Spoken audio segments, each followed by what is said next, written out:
I understand. I've listed a long time, and I used to talk about the wobble. I would like to live life where I have better control of my wobble and can keep it at a high vibration and can notice those moments when the lions are coming. The way you do that is by looking at manifestations that you've already accomplished that you feel happy about and milking the appreciation that you feel. By acknowledging that some things have manifested that were at one time and maybe even for a long time still in a vibrational state, and when you chilled out about it, then it came into easier view. You just have to massage your thoughts into those better feeling places. That really is the work. And we know, friends, it feels counterintuitive to humans who have been counting on your action to make things happen. But it is our promise to you, your action is minuscule in comparison with the power and the leverage of alignment with this vortex. Most people are offering most of their action or behavior to compensate for not flowing their energy in a productive way. You worry about stuff and you don't line up with well-being, and you beat the drum of things not going well for you, and then when things don't go well for you, then you dig in with action and hard work, and then you get exhausted. Because this receiving mode is not just the vibrational place. Just like you have to set your radio dial on 98.7 FM if you want to hear what's broadcasted from that tower. You can't set it on some other frequency. You have to tune your tuner to that broadcasting tower. And so we want to convince you that this vibrational reality, that this vortex is a broadcasting tower that includes everything that you want and all that you are and the path to full manifestation of every bit of it. And if you can accept that that is so, and then you can just care about tuning yourself to it, which just means think thoughts that feel good, then everything will turn out the way you're wanting it to. Such a nice thing. You could have 5 things, you know, you've heard this, that are important to you. There are always more than that, but let's say 5 major things. And 4 of them could be going extremely well and 1 of them not well. And you as humans mostly think that you better dig into that one that's not going well. And as you do, you tune to what's not going well, and you actually pinch off the well-being on the other 5 that were going well. Conversely, you could have only 1 thing that's going well and 5 things that are going awful. And you could focus upon the 1 thing that is going well, set your tone by your attention to that, and the other 5 would fall into alignment, because the receiving mode is the receiving mode. But when you believe that you have to work hard to compensate for inferiority or for past wrong deeds, or when you feel that you have to work hard in order to justify your existence, all of those things are so contrary to what your inner being knows about your readiness and your worthiness, that you get crosswise of the energy, and then you do offer more effort, and then you get tired. Where if you're feeling good about yourself and others, if you're looking for positive aspects, if you're counting your blessings, so to speak, looking for reasons to feel good, not having knee-jerk reactions to so many things, then you're in the receiving mode. But the receiving mode is also the replenishing mode. That's where your stamina comes from. That's where your clarity comes from. That's where your vitality comes from. That's where the good ideas come from. But most humans, we love you so much, you know what's coming next. You are reacting to things. So you're looking around, wanting to be objective, and that's a good thing, because you got to sift in order to launch those rockets. But as you're looking around so often, instead of identifying what you want and running with it, you are having a reaction to what you don't want.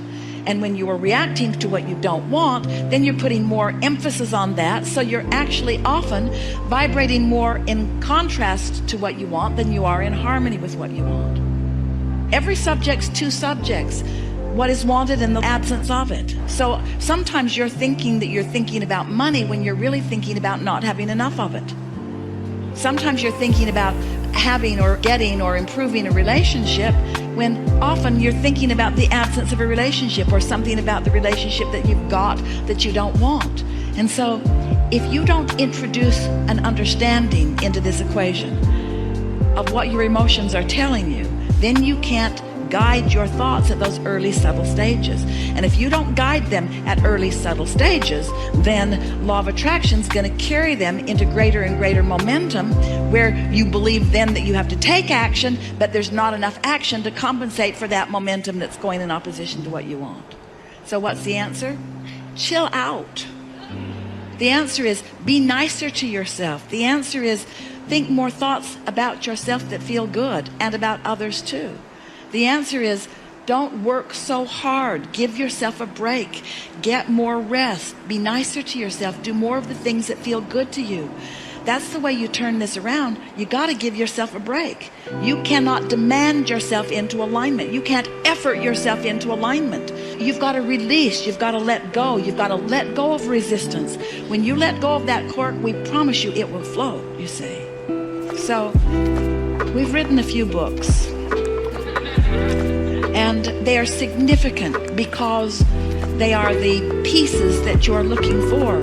The first book of significance, Ask and It Is Given, in the back of it has 22 processes, each one offered to you to help you to release resistance. Each one offered to just help you release resistance. We don't need to teach you how to goose up your desire. You can't help that. But when you release resistance, then your desires become more dominant, more predominant. You see more evidence of them coming about. We would read the 22 processes in the back of that book if we were standing in your physical shoes. The next book of significance that we wrote for you, it's talking about deliberate creation. It's about focusing, and it's about taking the way you feel and using it as the reason that you think the thoughts you think. It's about taking a thought that doesn't feel very good and either choosing another thought altogether or massaging that thought until it feels better. Then another book that came right on the heels of that is The Astonishing Power of Emotions. And that book teaches you about the emotions that you feel and the value of them. That may be the most significant book that you will ever read. That may be the only book that if we were standing in your physical shoes and went out there and there's a big pile of books that we would want. We would want to understand the emotions that we are feeling. And then we wrote a book called The Vortex. The Vortex that explains to you that everything you want already is. And if you're paying attention to how you feel and maybe using some of the processes that help you to release resistance and focusing deliberately, that you can get into the receptive mode and let everything in that you want. We haven't been offering these words to you just because we think you want to hear some words. We're answering the questions of how do you create your own reality? How do you create your own reality? By having thoughts that you think. The question is, and this is the question that we're really wanting to put to you, to all of you, are the thoughts you think thoughts that you're thinking because you're the creator of your own experience? Or the thoughts that you think reactionary thoughts because somebody else is having an experience that you're observing and you're having a knee-jerk reaction to what's going on? Because that's a big question. If you are reacting, then you have no control. You're like a cork bobbing on a raging sea. You have no control at all. So what would we do? We'd put ourselves in bed tonight and we'd say, I am the creator of my own reality and I like that. And then we would say to ourselves, and as I sleep tonight, momentum is going to subside because my thoughts are not going to be active and law of attraction is not going to be reacting to my thoughts. However, law of attraction is going to continue to react to the thoughts of my inner being who never sleeps. So the potential of me waking up in the morning, the probability of me waking up in the morning, and the thoughts of my inner being about everything I want being dominant, very good possibility of that. In fact, it's a slam dunk. It's a sure thing. When I wake up in the morning, I'm going to feel the movement of what my inner being knows, and my beliefs are going to challenge it. But each time a belief challenges the path that my inner being has laid out for me to the success of joy that I seek, I'll feel some soft negative emotion. And when I feel it, I can adjust my thought right then and there. And if you will do that tomorrow, and the next day, and the next day, and the next day, it won't be 30 days before you will have bridged your beliefs to be more in harmony with what your inner being knows to be. And you're going to have evidence all around you. Evidence all around you of breakthrough after breakthrough. And you know what a breakthrough is? A breakthrough is you breaking through your own resistance. Only two ways to have a breakthrough. Either really get that train going so fast that it doesn't matter what the wall of resistance is, your train's going to break through it. That's hard on you and your train. Or little by little release the resistance so there is no hindrance to who you are and what you're asking for. So now you understand the way creation, deliberate creation works. You heard us. You understand it more clearly than you ever have before. And this body of people is understanding it right now more clearly than anybody has understood it before. You create your own reality by massaging your thoughts into emotionally good feeling emotions. That's it. That's really all that it is. That's really all that it is. I've heard it before. I've heard you say that, and I've tried going to bed at night and setting an intention. And now listen to what you're doing here, because you're beginning right now, even with all of that, to argue for your limitations just a little bit. Because we stacked up about 47 engines going that way, and then you said, I've tried it before, and I'm not so sure that it's working for me. I'm a good focuser, and it works when I go that way. It works that way too. But catch yourself doing that, in other words, and that was your knee-jerk. In other words, when we say you create your own reality, your knee-jerk, given the vibration that you hold, is, I'm not so sure about that because I don't think I would do things that I don't want to myself. That's a sort of knee-jerk reaction. And so we don't want you to heed our words or follow our words or do what we say. We want you to care about the way you feel and choose better feeling thoughts. So our question to you, to all of you, is how do you think you came to being willing to endure negative emotion? What's up with that? Why would you choose a thought that doesn't feel good when you could choose a thought that does feel good? Well, maybe it's because you wanted the contrast to help you really launch some rockets. Maybe you wanted to be a little hard on yourself so that you'd ask in a stronger way. Maybe you wanted to deprive yourself of what you really want for a while so that you really care about it. Sometimes you do that to your kids. You say, no, wait till your birthday or wait till Christmas. I want you to really want this before you get it, because then when you get it, you'll really like it. So you sort of train yourself to hold yourself apart from the well-being that would be there all the time. But we're really putting a straightforward question to you, to all of you. Why would you, what would cause you to be willing to deprive yourself of feeling good? Why would you beat up on yourself? And the answer is, you don't like yourself very much.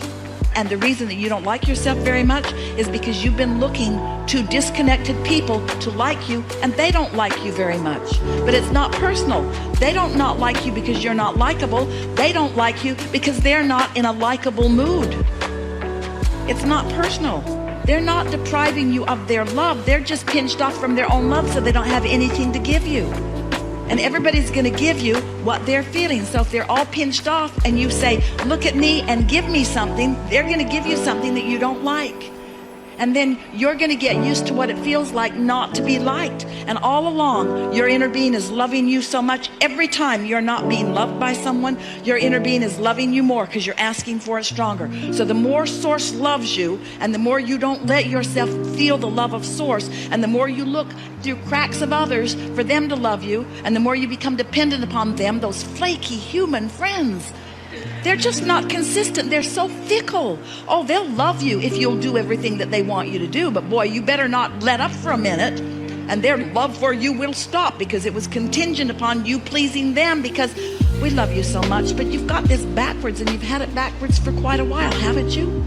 But when you get it turned around and you begin to accept that when I feel love, that means I've opened the conduit, and the love that is me is flowing through me, not through me only to others, but through me and to me and through me. When you're loving someone else, do you know who receives the greatest benefit of your love? You do, because your valve's wide open and every cell of your body is resonating with the love that is flowing through you, you see. You gotta stop looking for lovables in order to love. You gotta love just because that's what you do. You love. And then when you get in that vibration of love, oh, lovables just show themselves. You gotta talk yourself into feeling good about you. You gotta talk yourself into feeling good about the situation. And it's really worth it. It's a big payoff, because when you keep your valve open no matter what, then good just keeps flowing to you. But if you pinch your valve off for some petty little reason that really isn't important, because you've got some beliefs that you've been dragging around that haven't served you that well anyway, then life can be a sort of hard road, yes? This seems like an exceptionally good time for a segment of refreshment.